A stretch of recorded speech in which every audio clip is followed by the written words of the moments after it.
Well, hello again, everyone. Greetings from downtown Brandonia, also known as Washington, D.C. And I have this overpriced, underwhelming hotel to spend the weekend in. I brought a friend who's attending a conference where she saw Dr. Anthony Fauci last night. Um, I'm glad I didn't see him, let's put it that way. I won't go there.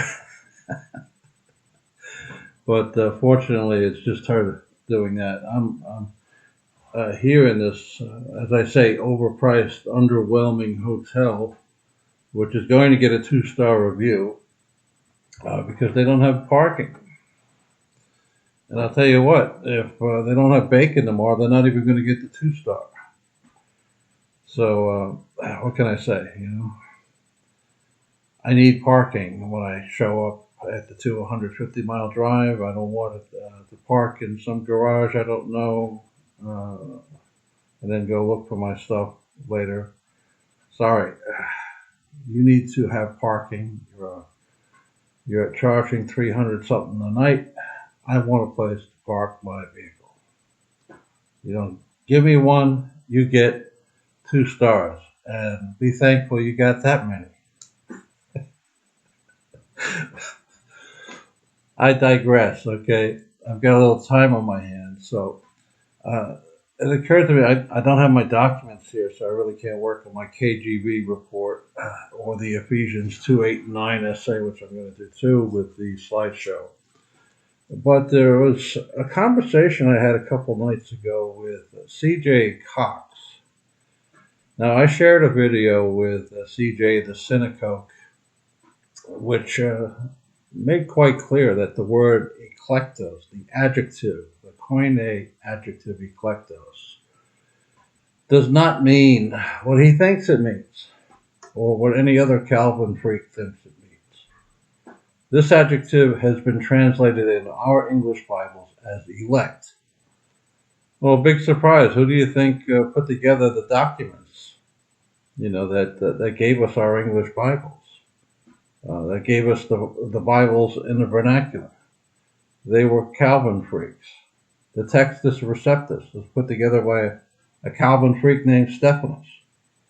It was printed by his son, who was also in the inner circle. The first Greek lexicon we have, the first Koine lexicon, which is a dictionary of Greek words from the New Testament era, made by a Calvin freak named Stephanus and his son Henri, printed in 1572. This is what the King James Version of the Bible, these people refer to these documents, the Textus Receptus,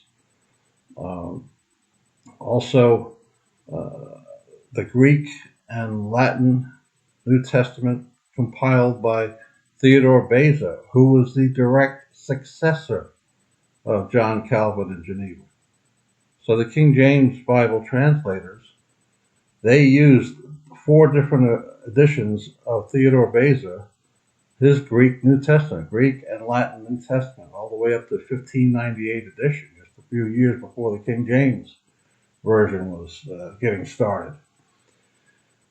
All that to say that, we would love to think that if there's one thing we can read and trust, it's our Bibles, but we don't have the original documents. We have translations, and we have translations that were made by men who had very different, or I should say, very definite ideas about how churches should be run and how salvation is obtained.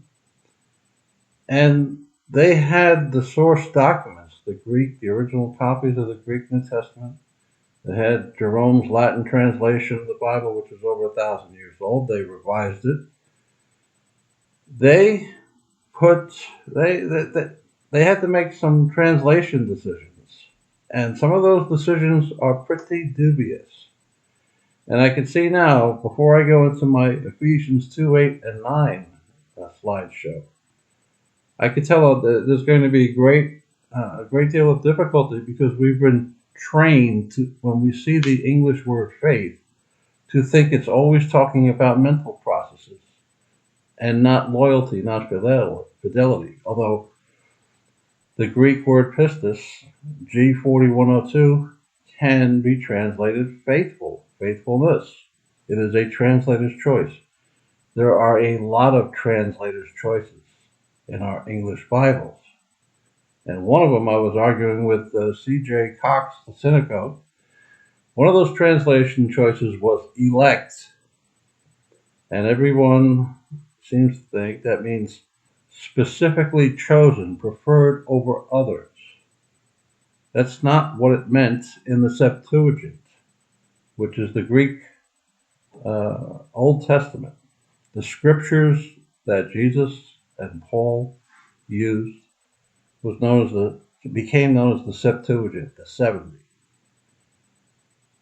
In the 70, and over 500 times, the Greek word eklektos, the adjective eklektos, translated elect in our English Bibles.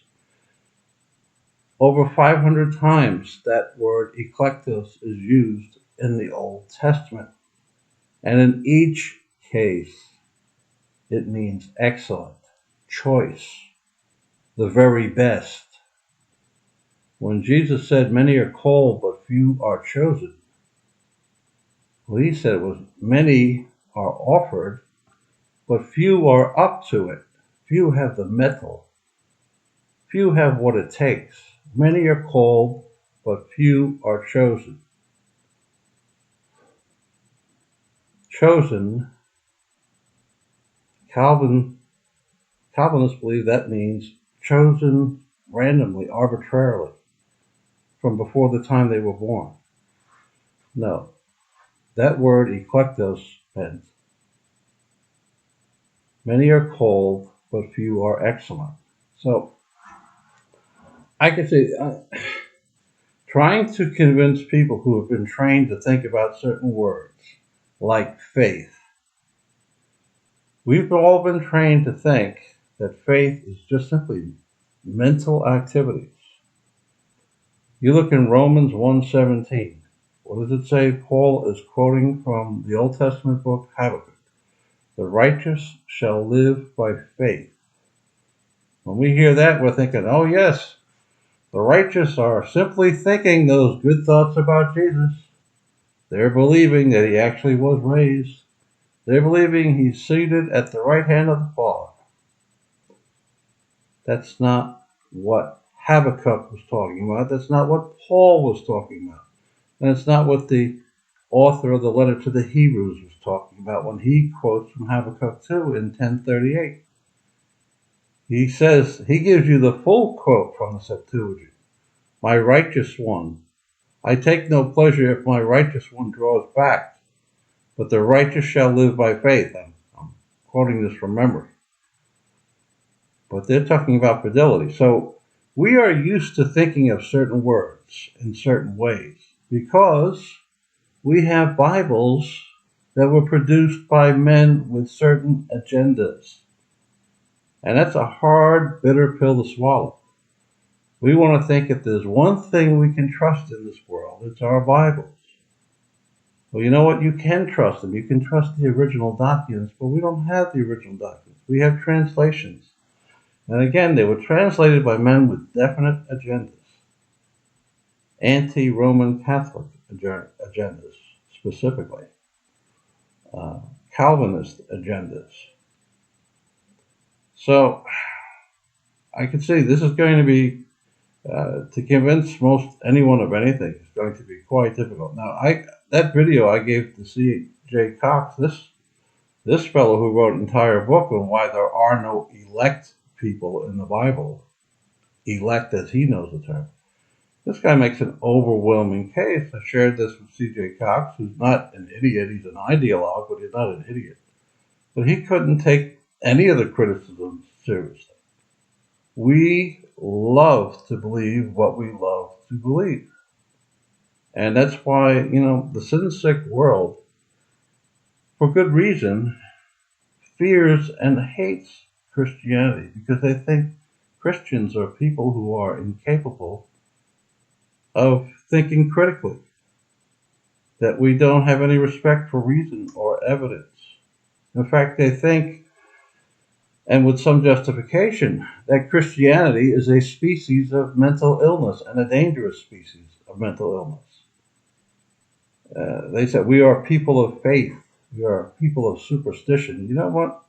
That goes to the incorrect definition of the word faith again. We are not people of superstition. We are people of loyalty. Jesus didn't say, take it on faith, I'm the Son of God. He proved who he was. And he didn't say, you're going to have to trust me. I'm the Son of God. He showed you that he was the Son of God. He said you would know the truth. You wouldn't have to trust him for it.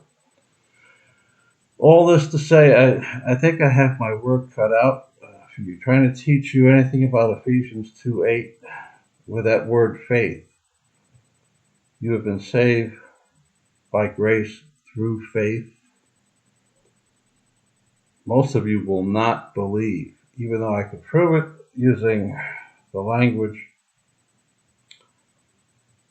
You're not going to believe that the faith in Ephesians 2:8 is talking about fidelity, not mental activity. You just won't. Just like C.J. Cox, I could show him, again, more evidence that elect in the Bible is talking about excellence, not talking about people who've been arbitrarily chosen over others for no good reason, other than God is sovereign. That's not what the word means, CJ. But again, we want to believe what we want to believe. And that's why, again, the people outside of Christianity look at us and say, wow, these people are just, they're out of their minds, and I don't want any part of this. I'm not going to commit mental or intellectual suicide, just to have the warm fuzzies of going to church with these people. They have good reason to suspect that we are contemptuous of logic and of evidence.